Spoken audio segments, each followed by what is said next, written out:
নমস্কার বন্ধুরা, সহেলির রান্নাবান্নায় আপনাদের সবাইকে স্বাগত।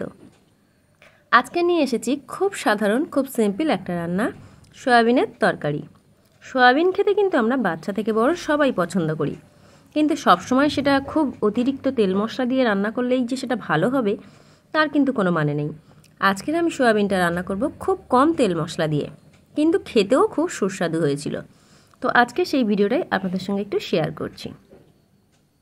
প্রথমে আমি 100 গ্রাম সোয়াবিন ভালো করে গরম জলে সিদ্ধ করে নিয়েছি, তারপর সেটাকে একটু নিংড়ে নিয়েছি।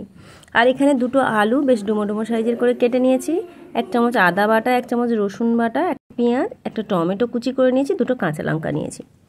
প্রথমে আলুটাকে আমি কুকারে দিয়ে দিচ্ছি, একটু হালকা করে সিদ্ধ করে নেবো, মানে আমি এখানে একটা সিটি ফেলে সিদ্ধ করে নেবো। আপনারা চাইলে এটাকে ভেজে নিতে পারেন, কিন্তু ওই যে বললাম একটু হালকা করে করব, কম তেল মশলা দিয়ে করব, তাই আর ভাজছি না, পরে ভাজবো। তো কড়াই প্রথমে অল্প তেল দিয়ে সোয়াবিনগুলোকে একটু ভালো করে নাড়াচাড়া করে নেব। সোয়াবিনটাকে প্রথমে একটু ভেজে নিলে সোয়াবিনটাকে খেতে কিন্তু খুব সুন্দর স্বাদ হয়। তো দেখুন, প্রথমেই আমি সোয়াবিনটাকে ভালো করে একটু ভেজে নিচ্ছি। তবে সোয়াবিনটা সিদ্ধ করে নিয়ে একবার কিন্তু ধুয়ে নেবেন, তাহলে দেখবেন সোয়াবিনের একটা বাজে গন্ধ থাকে, সেটা কিন্তু পাবেন না।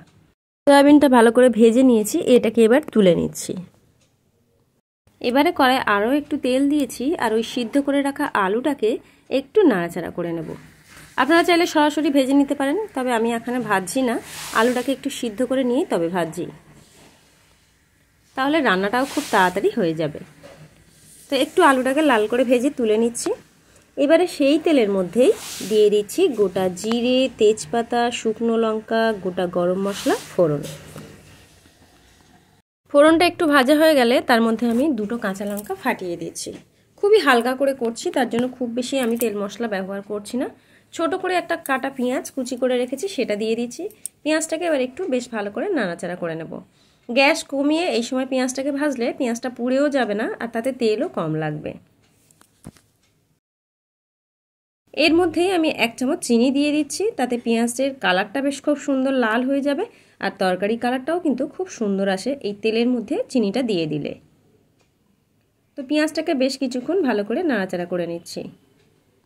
দেখুন, পেঁয়াজটা খুব সুন্দর লাল করে ভাজা হয়ে গেছে। এর মধ্যে দিয়ে দিচ্ছি 1 চামচ রসুন বাটা, 1 চামচ আদা বাটা, একটা টমেটো কুচি করে কেটে রেখেছি, সেই টমেটোটা দিয়ে দিচ্ছি।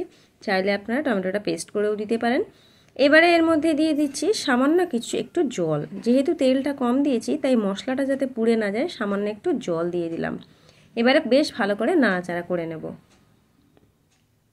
খেতে কিন্তু একদমই খারাপ হবে না এই তেল কম দেওয়ার জন্য। তো আপনারা এইভাবে একবার বাড়িতে ট্রাই করে দেখতে পারেন।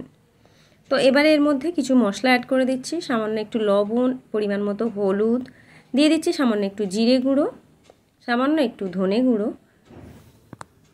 একটুখানি কাশ্মীরি লঙ্কার গুঁড়ো দিলাম, এটা শুধুমাত্র কালারের জন্য, কোনো রকম ঝাল লঙ্কার গুঁড়োটা কিন্তু আমি এখানে ব্যবহার করব না। সমস্ত মশলা দিয়ে এবারে খুব ভালো করে কষিয়ে নেব।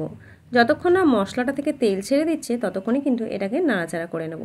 যদি মনে হয় একটু পুড়ে যাচ্ছে, তাহলে কিন্তু সামান্য একটু জল অ্যাড করে দিতে পারেন। তো আমি আরও একটু জল দিয়ে দিলাম, দিয়ে মশলাটাকে ভালো করে কষিয়ে নিচ্ছি। ততক্ষণই কষিয়ে নেব যতক্ষণ না টমেটোটা পুরোপুরি গলে যাচ্ছে।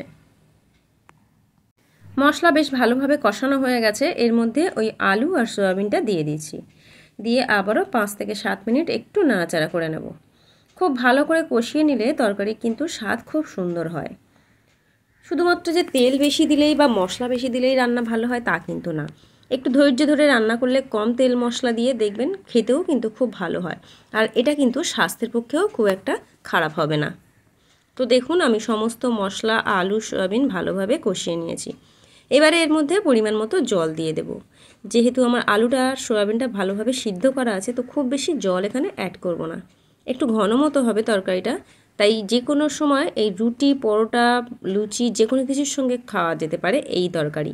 তাই আমি অল্প করে একটু জল দিলাম, যাতে তরকারিটা ঘন মতো হয়। তাই 10 মিনিটের জন্য ঢাকা দিয়ে দিলাম। ঢাকাটা খুলে দিয়েছি, দেখুন একদম ঝোলটা কিন্তু অনেকটাই ঘন হয়ে গেছে। এবারে এর মধ্যে দিয়ে দিচ্ছি 2 চামচ ফেটিয়ে রাখা টক দই। তারপরে এটাকে একটু ভালো করে নাড়াচাড়া করে নেব, তবে এই সময় গ্যাসটা কিন্তু একদম কমিয়ে দিতে হবে। দই দিয়ে আবারও বেশ কিছুক্ষণ নাড়াচাড়া করে নিচ্ছি। 5 থেকে 7 মিনিট একটু ফুটিয়ে নেওয়ার পর এর মধ্যে দিয়ে দিচ্ছি গরম মশলা। 1 চামচ গরম মশলা দিয়ে দিলাম। তরকারি কিন্তু আমার পুরোপুরি রেডি হয়ে গেছে। গরম মশলা দিয়ে আবার একটু নাড়াচাড়া করে নিচ্ছি। তো দেখুন কম তেল মশলা দিয়ে রান্না করেও তরকারির কালারটা কত সুন্দর হয়েছে, আর তরকারিটা খেতেও কিন্তু দুর্দান্ত হয়েছে। তো এইভাবে আপনারাও একবার রান্না করে দেখতে পারেন।